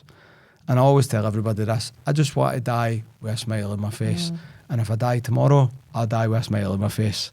And if I die in 40 years, I die with my smile on my face. Do you know when you don't die with a smile on your face? When you know you never gave it everything and you're full of regret. You die regretfully. Yeah, you die 100%. feeling bad. I want to die feeling bad, because if there is a nice place after this and a bad place, I would assume if you felt good, there's more chance of you going to a good place and you felt bad. So I'm like, I just want to die like this. Give it my best shot. Yeah. What am I going to do? Yeah, 100%. I just, you know, I actually told my wife not that long ago, someone passed, and I says to them, and everybody was mourning the person, and I'm like, please promise me that if I die tomorrow, nobody, cry, whatever, have a great life. Please don't mourn. Please don't be too upset. Celebrate it rather than, do you know what I mean? Yeah, Yeah, it'll be sad. Yeah, you better cry for me. Yeah, you better mourn for me. Try my best. But I'm just going to die going, I had a great time. I gave it my best shot. We're all getting it at some point. So live life to the fullest, as they say. and that's what it is, and that sounds really cheesy. But for me, yeah, it's just seeing what I'm capable of. It's just like, how good can I get, and how I turned 45 now, and I think I'm the only nutter that's excited about getting older. I'm excited about being, I was talking about retirement the other day, and to some of the guys being 65, and one of them's like, why are you talking about that? And I'm like, because if I'm this smart, if I know this much and I'm this good at 45, and I've learned all this stuff in the past 20 years, I'm going to be like, no, 20 years. I also think it's hilarious that you're talking about retirement. I don't think you will ever retire. Sorry, let me explain my version of retirement. My version of retirement is I own things and I own loads of companies. Every day. I don't have to be anywhere. I can be anywhere in the world doing business. So retirement's a loose word for me. Retirement means don't have to turn up at a certain place every day at the same time. I'll never not do it. I don't care where I am in the world or how old I'm going to be. I'm going to be doing something. I think you stop, you drop, right? Yeah. I don't think, I'm definitely going to do something. But I started to think, I looked at my wife one day and I'm like, imagine 80-year-old me. I actually says to them, I'm like, don't wake up with myself again. Because I'm like, I'm going to be an absolute beast. I was 40 actually. And I'm like, if this is how I feel when I'm 40, when I'm 80, and I'm an absolute beast in business. Like, imagine 40 more years of business experience. How good am I going to be? Yeah. How many more lessons am I going to learn? How many more financial lessons am I going to get? Loads. They're coming. They're happening. How many more setbacks? How many more times am I going to feel like a failure? How many? I seen it's the thing on Instagram again yesterday, and it was an old couple dancing, and they must have been about 95, and in the caption, someone wrote, imagine how many times I've had to forgive each other. Yeah. Oh, that's so cute. Again, long relationship, worthwhile, still happy. Yeah. Somebody pointed out they probably went through a lot of negatives to get to the point. They look really happy, but I bet they went through a lot of shit. Yeah, they've and been so I'm like, through it. 80-year-old me educating 40-year-olds and 20-year-olds in business. Like, I just see me as an old guy passing the knowledge on, and so I'm excited about what I'm going to do in the next. Again, it's a game. It's no monetary value. It's no. Yeah, there's materialistic things along the way, and there's other houses. There's all that stuff. Because why not? But it's not about that. You're not chasing it. For me, it's elastic band. I'm just saying, all right, let me see how far we can go. Which is, as a kid, was in my nature. It's how far can I push this? How far can I push this person? Yeah. How far, there's the rules. Let me see how much I can push. How far do I pull this band before the rebel in you snaps? Do you know what I mean? Yeah. Yeah, the rebel in me, I suppose, is all right. Let me get my. Because why not? What else are you going to do, hey?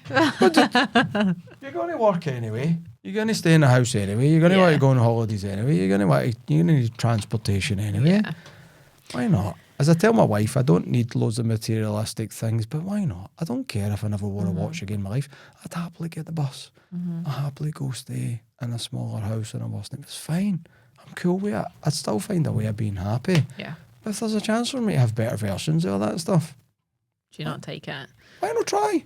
True. Why not get a bash? You just talked about there about having no regrets and things when you get to the end of your life. And I think, again, something that people don't necessarily talk about in entrepreneurship is the sacrifices and also the regrets that you have along the way and through the journey that you go through. So do you have any regrets of how you've handled specific challenges in your journey, and what would you have done different in those situations, looking back now or knowing now knowing what you know now that you maybe didn't know then?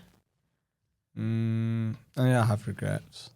I don't have regrets specifically in how I dealt with challenges, because I dealt with them the best way I knew at that time. So I can honestly say I tried my best. Yeah. Someone asked me the other week if you could go back to 23-year-old June and give them advice and change anything, what would you say? And I says nothing. Yeah. 23-year-old me done everything he could. 23-year-old me done the best all the time. So what am I going to tell him to change? Change doing his best? I can't. So to me, when I look back at how I dealt with it, apart from that time where I screwed up, went drinking and spent all my money and done all that stuff, that was a conscious mistake, and I don't regret that, because at the time I was doing my best. There's no regret there. I don't regret it. So regret's a tough thing with challenges, because I'm like, I can honestly look back and go, I gave it everything I could, and at that time I thought that was the best way of dealing with it. So I'm going to do it. You only know what you know, and you can only do what you can do, right? So I don't think that. It's funny when people ask me that question, if you could go back and tell yourself, I'm like, I'd just say, it's all going to work out, mate.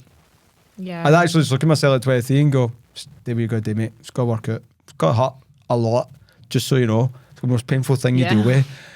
It's going to be some setbacks. You're going to question your existence. But everything you're doing it for, it's going to come to you. So I'd give myself that advice. Anyway, sorry. Regrets. I think my only regret as a new entrepreneur was it did come back to, does it hurt sometimes with being obsessed and getting addicted to growth? Yeah. I'd told our children that I used to take my work every Saturday, and it took me a long time to learn to spend time with my kids, I suppose. But again, I had to do those hours of that. If I hadn't done those hours and hadn't made those sacrifices, I wouldn't have been. So I don't know about regret. If I look back, I probably would have made a wee bit more time in the beginning stages, quality time, paid more attention, turned my phone off on a Sunday, maybe not went out drinking on a Saturday night instead of staying in with the kids. So when I look back in that, I probably would have done more time with that. My health, I didn't pay attention to my health. I got really cocky. In the beginning when I was young, you're indestructible, right? Yeah. So I let my health go, and you just have to look at pictures of me 10 years ago to see that I sacrificed my health for entrepreneurship. So I think that's the only thing I regret, is I didn't stay healthy, because when I started entrepreneurship, I was training 2 or 3 times a day. I was super fit, and I wouldn't say healthy as in I didn't eat bad food and do that, but I was definitely training all the time. Yeah. And I think for the first 5 years, 6 years in entrepreneurship, I never seen a gym. And so I would have I always says I never had time to go to the gym, right? Now I realise to be a better entrepreneur, I have to be healthy and functioning, and my relationships have to be good. So sacrifices, you have to make them. I've missed birthdays, I've missed holidays, I've missed Valentine's days, I've missed anniversaries, I've missed weekends, I've missed weeks, I've missed things at school. That's not just part of it, man. Yeah. That's it. Everybody has to make, an athlete in the Olympics probably had to make the same sacrifice. Who was I watching? I was watching someone the other week who was talking about, Alexander Usyk. Do you know Usyk, the beat Fury? Yeah. I told everybody we beat Fury, by the way, just so we know. I was right. Anyway, hope you agreed with me. But I was watching him after the fight, and they asked him what he was going to do. And he's the best boxer in the world, heavyweight champion now. He can actually say that. Best pound for pound right now. Love the guy. And they asked him after the press conference, they're like, what are you going to do? And he's like, I'm going to go home, and I'm going to go see my kids, and I'm going to go see my family. And they're like, what about your next fight? He's like, I'm not even going to think about it. He's like, this fight got postponed, so I made more sacrifices than this fight. So it was double the time. So they do 12-week training camps where they go away for their family and stuff. Yeah. The fight got postponed, so it was more or less 24 weeks. And he rhymed off 3 kids' birthdays. So he missed 3 of his children's birthdays. And he's like, and I missed Christmas to get to this fight. Yeah. And he's like, so I'm going to go see my kids, and I'm going to go see my wife, and I'm going to go home. I'm not even going to think about the next fight. And that was just a reminder to me, is that the higher the level you want to play, the more stuff you got to be willing to give up. Yeah. That's just life. That's it. And there's still times, like I don't miss birthdays now. I don't miss anniversaries. I don't miss Valentine's Day. I don't miss the important things. But if I'm going through a growth spot, let's say we're going to go into America, right? Yeah. I might miss some of that stuff. But I'm still willing to miss it. Yeah. but the reward's got to be worth the cost, right? I'm willing to pay the cost of doing it, not to the point where it's detrimental, but you got to be willing to sometimes your business has to come first, and sometimes your family has to come first, and sometimes your health has to come first. Like it's not about doing them all equally. In a perfect world, they would all be equal, right? But it's not. Something's got to give. You've only got so much energy and you've only got so much time. So, but if I want to go hard on something, like if I want to be a better dad, I've got to commit to spending less time in business and hanging out with my kids a wee bit more. If I want to be fitter, I have to commit to spending more time in the gym and less time at home and less time in business. If I want to grow in business, I have to commit to spending less time in the gym and less time with the kids. It's not. But loads of people chase this, and I think that's actually going to be one of the questions. This balance thing. I think it's about being imbalanced and allowing it to be imbalanced as much as you can before it tips. Yeah. So. And it's being, because we've spoken about this before, and earlier just this week we were talking about it, and you're talking about when your older two were younger and you were working the Saturdays, and you know sometimes they would come into the office with every you week. And you would miss birthdays, like you said, or you know, pick up from schools or drop off from schools and stuff. But Never done them for years. At that point in your career, you couldn't. Your career wasn't, I guess, established enough, or wasn't in a position where you could just go home in the afternoon, or you could just not do a Saturday, or you could just not be in for a couple of days to go away and just hang out with your wife. Whereas now, where you're in this phase of your life right now, and where your business is in, and what's happening in your business world and your entrepreneurial world right now, you can do it, and you do it maybe a little bit more because you are in a phase that allows you to do that. So when you can go do school pickups and drop-offs, you'll jump at the chance to do it. You're doing that straight after we're finished here. You'll go weekends away with your wife, and you'll make sure you're always there for birthdays. Those are kind of non-negotiables, because you're in a period and a season of your life that allows you to do that at this moment in time. And I think, you know, people talk about balance and what is the balance in life, and how do you balance that stuff? And you've talked about it in the past. I think the way you've explained it is a lot of people think of it as scales, but that's maybe not necessarily the way to look at it. But the scales being balanced all the time. When they think about balance, they think of equal weight. Exactly. So how do you view the concept of balance in an entrepreneurial world, and balancing business and family and fitness and everything like that? It's not about balance and everything being equal. It's understanding. Let's just take a set of scales, right? Yeah. If a scale goes too much one way, it flips. And then everything that's in those scales falls all over the place, and you've got a mess. And then you have to reset the scales and rebalance the scales, and then do it, and it's all this hard work, right? So it's knowing your limitations and knowing how far you can push the scales before it flips, right? Yeah. So it's about allowing some imbalance in your life for a long time. There was 3 years I never took a holiday. I don't take any breaks. It's horrible, right? Next year I'm going to rebalance. It took me years to rebalance the scales, but you know that I'm very passionate about taking a 6-week holiday. I don't want to go on a 6-week holiday. I feel like I'm owed a 6-week holiday because of all the holidays I didn't go. I'm there for every birthday, because no matter what's happening in my life, I'm rebalancing all the birthdays I missed. Yeah. Do you know what I mean? So it might be, it's about rebalancing things. I might not spend time with my kids for the next 12 weeks, but after those 12 weeks, I'll spend more time with them than anybody. Like, I'll make up that time and rebalance the scales back out. So I think it's about allowing imbalance in your life, but then at some point rebalancing it back out. Yeah. So I think it's accepting that the scales are very seldom going to be balanced, but if they're both balanced, it means there's no growth. Yeah. Do you know what I mean? So that's, but loads of people go about and they like this nice balance, but balance, if you think about it, balance is the same. What does that mean? It means your life's going to be the same. Yeah, so true. If I don't have imbalance, I'm not going to get anywhere. So I just think it like a set of skills, and I think about all these skills. So you've got all the wee roles you play in your life. I've got my health, I'm a friend, I'm a brother, I'm a sister, I'm a son, I'm a daughter, I'm a mum, I'm a dad, I'm a business person, I have my mental health, and there's all these wee roles in my life that I have to play, you know? And so it's not just assets, it's not just scales. Yeah. It's multiple sets of scales layered on top of each other. And if one topples, the whole freaking thing comes down. It's like Jenga with scales. Yeah. So it's just knowing when that scale's going down, or that's going down a wee bit too much, or not spoke to my mate in 3 weeks, he's going to fall out of me, then he's got to do it, and it's going to flip the scales, which is going to have an effect on everything else. So better for my mate, quick, you balance that back out. Okay, I balance that back out, now I need to push a wee bit harder in business, but it's going to hurt my relationships, and you do it to the point where I always have these, I know I can go for 12 weeks without really being home that much. Well, there's always a 12-week window before my family starts to say I was going away on a Monday to Friday at one point. Yeah. And it was, it's detrimental. If I hadn't done Monday to Friday for 6 months in other cities, I probably wouldn't have begun this 6-week holiday next year. Yeah, true.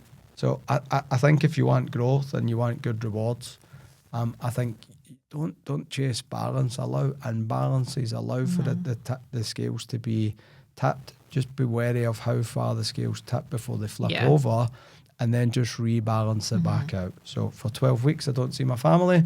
For the next 12 weeks, I see my family more, then do less business, and then it balances the scales back out. Then we've got balance, then I go again. And I think it's also, from what I've observed with you and just watching you and having a close-up kind of view of you and how you operate and things, I think it's also the amount you commit to those moments. So, and what I mean by that is, yes, okay, Monday to Friday, you'd be very much work mode, and you're out the house often before the kids will wake up, and you get home after they've gone to bed, and kind of Monday to Friday is very much work, and that kind of gets the vast majority of your energy and your focus. But then there is 2 days at the weekends where you're at home and the phone's in a drawer and the phone is off. So yes, it's not the same amount of time, but the quality time and the kind of energy and the focus that you're putting into that helps balance it back out, because you're 100% present and you're 100% in that moment. I say this, and people might get upset at it. I'm competitive, so I'm going to say it. I might annoy some people. I think I can spend a tenth of the time people spend with their family, be a better husband, a better dad because of that, because it's no quality time. Because I think some people, that's bad saying better, right? Sorry, that is bad saying. I feel bad saying better. I don't like to say I'm better, but I used to measure it on time spent. Most people measure being a good dad or being a good husband based on time spent with people. If I'm home for 5 hours every night, can you really say sitting on the couch not talking to each other, both on your phones and spending time together? Really? All the kids in different rooms watching TVs, and I just find that going home and seeing my little girl and taking her to the park for 20 minutes twice a week, it's all she needs. But they 20 minutes I'm with her looking for gruffalos in the woods, because we go look for gruffalo, even though she tells me gruffalos don't exist. Oh, I go look for a gruffalo, and she doesn't want to. She says, Dad, gruffalos aren't real. 2 minutes later, she's like, can we go look for a gruffalo? And I'm like, I thought they weren't real. Yeah, but we'll still go. But again, it's just that, and you know what I mean? And then she goes into her wee world, and I can go back to my wee world. So it's about sitting doing a jigsaw puzzle where we're sitting the other day and it's watching 10 minutes on an iPad. It's being with people and giving them that quality, focused attention. But it's also when you're in work, being work. So I think it's about, what does Tony Robbins say? Where focus goes, energy flows. So I think if you put a lot of people in work thinking about other things, or with their family doing other things, and you're present but not, like you're there physically but you're not there mentally. So I think what I've learned over the years to make me feel like I've got a little bit more balance and balance the scale is I realised that I've not got a lot of time to do all the things I want to do. So I had to focus on the quality of time. I've not got 4 hours to be in the gym. So I have to focus on quality gym work and no messing about. And I don't get in the gym and mess about. I've not got time. So I'm going to give it quality work. What's funny is I can get more work done in 45 minutes than I used to do in 3 hours. And so you get a lot of your time back as well, which actually frees up time so you can go take care of one of the other wee balancing things or roles in your life. So I actually think it's forced me. Being an entrepreneur and having all these things has actually forced me to be a better dad, a better husband, a better son, because when I'm talking, when I'm there, I know I'm there for a small amount of time, so it forces me to make sure that time's quality time. And I think it's really important that, when you do that, you know, you also kind of train people in all other sections of your life. So we know that when you're at home, you don't just say, oh, I'm not on your phone. You put your phone away and you purposely do not answer people. Yep. And like there's been times where, you know, your daughter's come into the office to visit you and people are calling you and your phone's ringing and people are trying to get a hold of you, but you purposely will decline the calls because you are in that moment and you're spending time with her because she's only there for 20 minutes to say hi or whatever it may be. So I think it's also having those boundaries in place with other people so they know that, okay, this is where my focus and my energy is going right now and this is getting all of it. So you can wait. And especially in business, a lot of the times when you're happy with a family and people are trying to call you and get a hold of you, when you do call them back on the Monday morning or 4 hours later or whatever, they figured out anyway and they didn't really need you. It's not been that big of a deal. So I think I laugh when people try and get me on Sundays. I'm like, why try to mess with me? I'm so sorry to message on a Sunday. Well, no, you're not. You wouldn't have messaged me then. But I think that another place where you're very good at putting, I guess, another compartment of your scale is obviously work, is obviously family. I think your health is a very big part of it. But another part that I think is maybe not a lot of people think about is you do take a lot of you time when you can. You know, on Saturdays, sometimes if you need it, you'll go for a big hill walk or, you know, you thrive in the office at 9:30 when no one's in and, you know, you're doing your own thing. Or, you know, last night you waved me off and you just sat there for hours and hours and you're one with your thoughts and you're spending a lot of time by yourself. And I guess that's your time to kind of process things and think through things and think, okay, what are our next moves going to be, or what is the next 6 months going to be, or how are we going to deal with this problem? But I think, especially as an entrepreneur, you have to deal and take on a lot of the load yourself. Yep. You know, you can't share that with loads of people. So I think in some ways, they vibe around you. Yeah, I think in some ways, it is also, being an entrepreneur can also be very lonely. And I think especially, you know, you came from sales, which is a very people focused role. So you bounce off of people, you thrive and kind of get energy off of people. But there is the side that is quite lonely because there is the side that other people don't see. So how do you deal with that when you're leading a company, you're leading people and you're responsible for people's livelihood? How do you deal with that pressure and also deal with being the only person in that situation and that loneliness that comes with that pressure? Get comfortable with being on your own. I'm smiling here because now I try to be lonely. I'm going to Dubai for myself for a week and everybody looks at me the same way when I say it. They're like, yourself? And I'm like, yeah. The idea of being alone, like, again, we'll use my wife Brody. She's like, I don't understand why you enjoy being yourself, because I realised quickly that if you're the person in charge of everybody, it is really lonely. You're on your own a lot and you have to be on your own a lot. And especially if you're a leader of people and you have to put on a certain face, you got to deal, you do take, you're why do people that run companies get paid the most money? Yeah. Because they're the person dealing with all the crap to make sure everybody else can eat. Yeah. So a lot of people don't realise. 100%. You know, during COVID, no one else was losing money. I had to make sure people had livelihoods and could eat and had a job and were operating all right. That's lonely. I think a couple of things help with that. I think one, get really comfortable with being in your... I'm super comfortable with being on my own. I don't think you really realise if you're a motivated person until you're on your own. Yeah. And you've got some problems to deal with, and I suppose I'm going to swear a little bit, but shit's hitting the fan and it's just you in the room, and that's when you really get to know. So get to know yourself and get really comfortable hanging about with you. Like, I'm my own best mate sometimes. I just love hanging about with myself. I don't love it. I love being around people equally. But success is lonely. But I think other things you can do to combat that is just surround yourself with other people that are doing. I've been very fortunate. Because I've always been surrounded by other people who are on the same journey. So I've always had a support network there.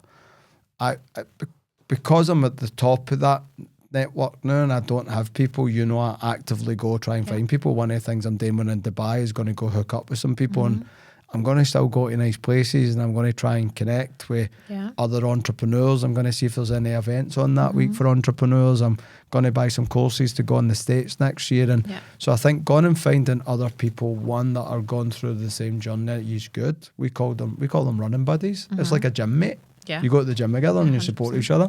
I think that helps the loneliness, which is good. And another thing I think is just have shit goes up the way, right?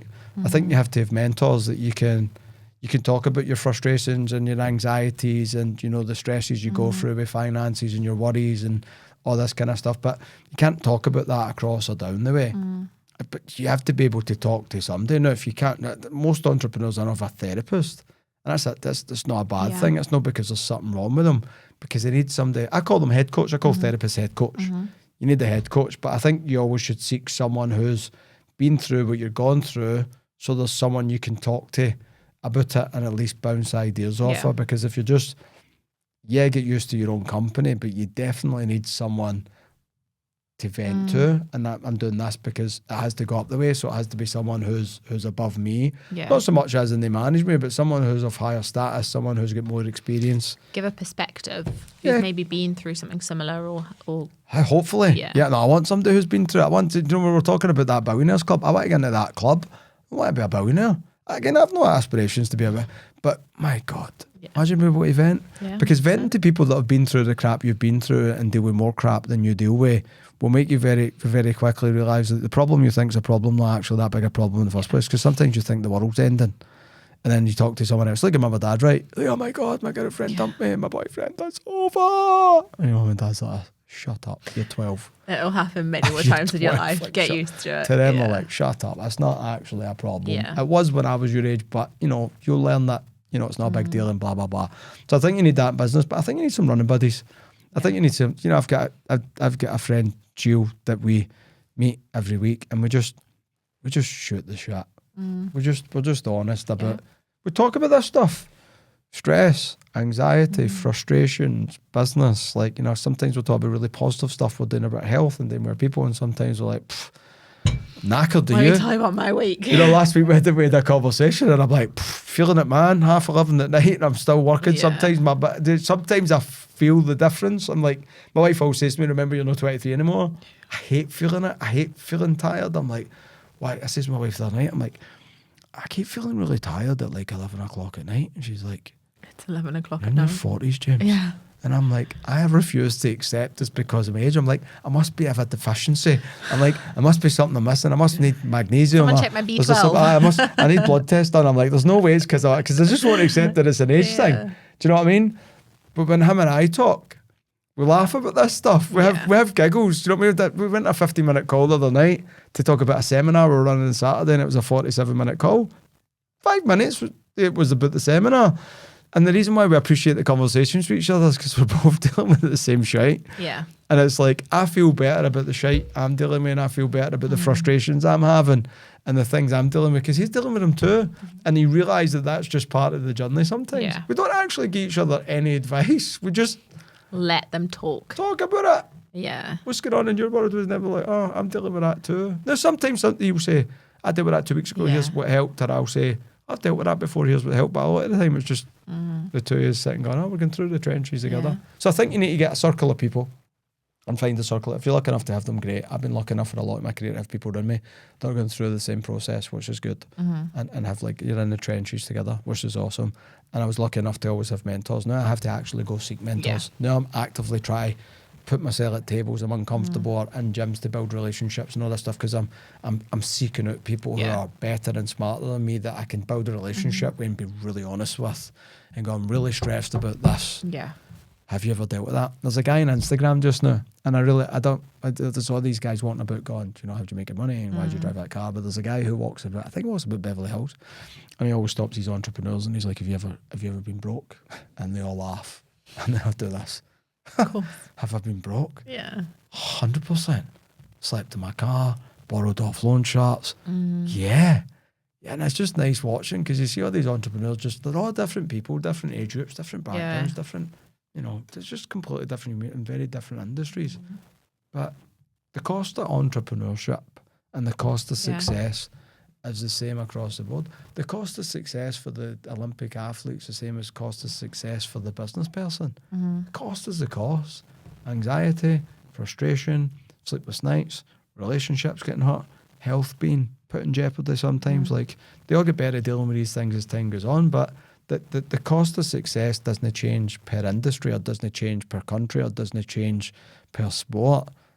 The football player has to go through the same stuff as the runner. Might be different, but it's the same supplementation, diets, sleep, all this kind of stuff. So I don't think if you want to be successful in anything, you want to be a successful parent, you're going to have to make some sacrifices. Yeah. You ain't going out on a Saturday night drinking. You ain't going girls' weekends away every weekend. You ain't going to piss up with the boys every week. You ain't playing golf every Saturday morning. So I think even success is, in anything, even as a parent, you see mothers do this and dads all the time. There's loads. You want to be a good parent. The better the parent you want to be, the more things you're going to have to give up. Yeah. It's just life. True. It's just life. So how do you deal with then, you say you have these people that you can go to and kind of mentors and things like that, but what about in your, I guess, personal inner circle with family and friends and even people that you work with day to day? How do you deal with kind of not feeling a disconnect or not feeling isolated for them, because you've got all of this in your head that you don't want to put onto them and you don't want to show to them? So how do you deal with internalizing that but not pulling back and not disconnecting from the people in your life? That one's really hard. It's really hard. You do feel a disconnection for people. I was talking to my wife about this the other day. I was talking about finding new friends. And she's like, why? And I'm like, I just don't connect with the old ones as much. Yeah. Love them. But I need a bunch of people I can connect with on a different level. And she made a comment about me feeling like I was better than people. I'm like, I'm not better. I just don't connect. I'm disconnected for them. When I go to social events sometimes and people are talking, I'm like, none of these people are into what I'm into. So unfortunately, you're going to lose some friends and lose some relationships all along the way if you grow and they don't. On the flip side, I've got friends that are entrepreneurs and we never run out of stuff to talk about. Yeah. So I don't disconnect. My wife gives me in trouble all the time because she's like, why don't you tell me that bad thing happened, or why don't you tell me this? And I'm like, because I'm not going to share that stress with you.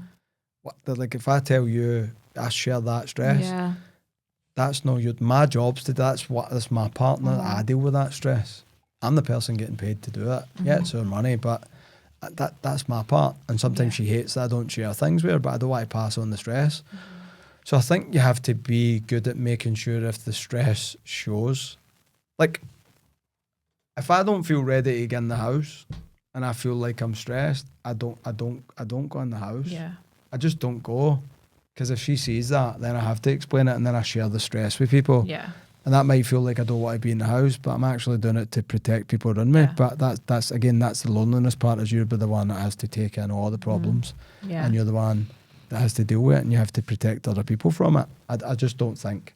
I have people that go home and share. I work with people that share everything with their partners. I just don't. I don't think. But it does make you disconnected sometimes, and does seem like you have a disinterest, and does seem like you've nothing to talk about. I get in trouble all the time. After my wife, she's like, nothing to talk about. I'm like, do you want to hear about my day at work? And she's like, yeah. And I'm like, no, you don't. Yeah. You don't want to tell about all the bad. You might come home and be negative. Because to me, to other people, it's quite negative and it's not exciting and all this kind of stuff. And so yeah, you can get disconnected. You will feel like you change. You will get really disconnected. But that's evolution, right? Mm-hmm.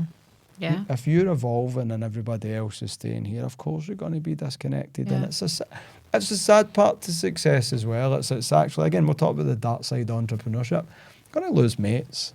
Not because they're bad people, because you're going to grow apart. That relationship you thought was awesome, you're going to grow apart. Because again, if I evolve and you don't, we're going to get disconnected, and that's it. And I try my best to keep good connections as much as humanly possible, and I try to be as social as possible. But I put myself in positions where I'm sitting at a party with people for 6 hours, so I don't think we've got stuff to talk about, because then I just find it quite awkward. Yeah.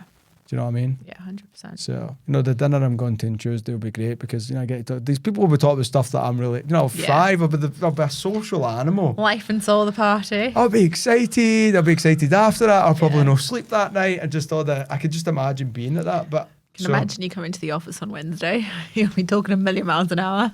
As you grow, so does your circle of people have to grow. And again, you're going to have the mates that are always going to be mates. You're always going to have the friends that are going to be friends no matter how evolved you are and they're not. They're just mates and you have this connection. And even if you don't see them all the time, you're always going to have something to talk to them about. 100%. Family's family, loved ones are loved ones. That's fine. But yeah, again, it's really difficult to deal with. But I don't take my stresses home.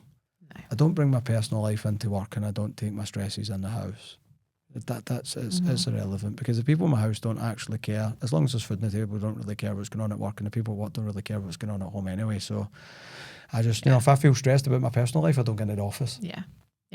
I have to deal with that, because today people, again, if you're a leader in a house or you're in a house, there's a culture in the house as well. So if I'm home stressed, it's going to stress the house out. Contagious. Of course it is. And if I get into work stressed, then it's going to do it. So again, that's the difficult part about being a good parent or a good boyfriend or a good girlfriend, and it's the difficult part about being a leader of people in an entrepreneurial business, because you have your attitude affects everybody. Yeah. I think just a nice place to maybe end is, this was about the dark side of entrepreneurship and the dark side of the things that people don't know about. But I think something that I've taken away from everything that you're saying is a lot of it is perception. How do you view your setbacks?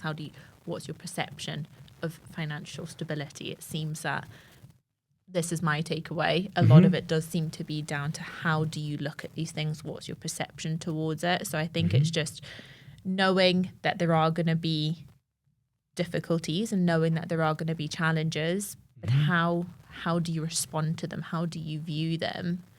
And do you get excited by those challenges? Embrace. Exactly. As opposed to terrified and worried and thinking, oh my God, I don't want to do this and stuff like that. So I think there was loads and loads of great stuff for there. I think we've got about another 6 kind of areas that we can focus on with the dark side of entrepreneurship, which we might do next time. Yeah, we'll do it. I am. Sorry, just to hit on, just to finish on the dark side.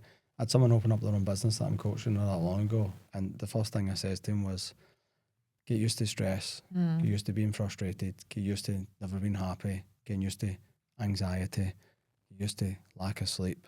Make all these things your friend. Yeah. Because they're there whether you like it or not. Yeah. And they're always going to be there, buddy. And anytime he says to me something, he goes, I'm a wee bit anxious. I say, remember I told you? And he's like, yeah, he told me. So all that stuff's going to be there. So if you don't very quickly get to like them, you're going to have a horrible time. You have to find a way of turning them into a positive. And we'll leave in a wee phrase I heard years ago in a movie, and I think we've said it in this thing years ago. Sky's blue, grass is green, water's wet, and shit happens. But if you get into business, more shit is going to happen. That's just so that's just life. And if you get into business, all that stuff's just going to happen anyway. 100%. Be careful what you wish for.